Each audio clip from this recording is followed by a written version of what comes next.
All the headers, all the coloured headers have a operating capacity where their rotors are at capacity, they're not throwing grain out, where their sieves are at capacity. So it's very important to find out where your header capacity is, which will then let all the grain onto the sieves, and then which will be all the weed seeds onto the sieves, and then they will go into the chaff fraction. Where you're row burning all the straw and the chaff, it doesn't matter, because you're putting all the chaff, all the straw, all the weed seeds in the one line and you burn them. So that's the only system that's separated from the rest, where they're all only dealing with the chaff fraction.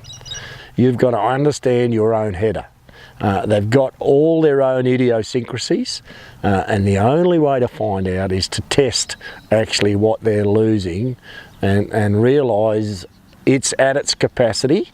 If it's throwing grain out the rotor, and the only way you can do that is with test trays, if it's throwing grain out of the rotor, it is throwing weed seeds out. So they're all the same, they've all got their capacity.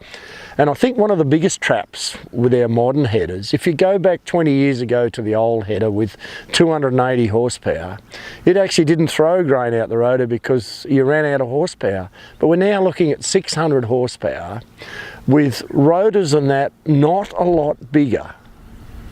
So perhaps I say we've increased the horsepower 3 times, but we haven't increased the rotor capacity 3 times. So the logic is, nowadays you run to rotor and sieve capacity, not to engine capacity. You've got to get the weed seeds in the front of the header. Then so important then to get them out of the rotor onto the sieves, so that you can get them then into your chaff cart or your chaff line or whatever. If you're suffering rotor loss of grain, you're actually suffering rotor loss of weed seeds. So Chris Saunders has done with the Uni SA. Chris worked out the flight of ryegrass in the airstream, that the height it flowed in the airstream. So you really need to look at this baffle, which on 3 of the colours, now if you go to the lime green colour, they've got a split system where their rotor air and their sieve air is separate. So that's not so important, but all the other colours, it becomes common air. So you really need a baffle that comes up and splits the air, and you need that baffle about 350 above the sieves, because the ryegrass will only float about 300 above the sieves.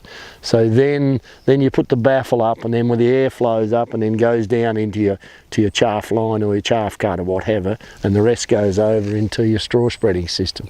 So that's about the critical height, that 350. Perhaps our growers should be looking at the work the Condinin group did 2 years ago. They went out with a couple of coloured headers, and they were alarmed at the 200 and 300 kilos of wheat that was going out on the ground. There's your profit, there's a percentage of your profit. This didn't happen 20 years ago. So I think it's all about balance. So open your rotors up, open your grates up, back to your third concave, open up as much as you can and get it down onto the sieves, and you get the balance between the sieves and the rotor, and then get that other balance with the horsepower. But I think the key is to try and test what you're throwing out. I think that's just so important. Peter Newman's doing work on canola losses. You know, he believes there's $90 million worth of canola laying on the ground in WA after harvest, and you've got to get them in the front. And look, it's tough. You've got to go down low and get them. None of us want to harvest low, but that's back again, the weeds calling the shots. We've got to go down and get them. And I must say, from my trip over here to Wagga, I cannot believe the enthusiasm, the uptake in harvest weed seed. You know, it's just brilliant. Our Australian farmers are leading the world. I think we're going to stay in front of the game.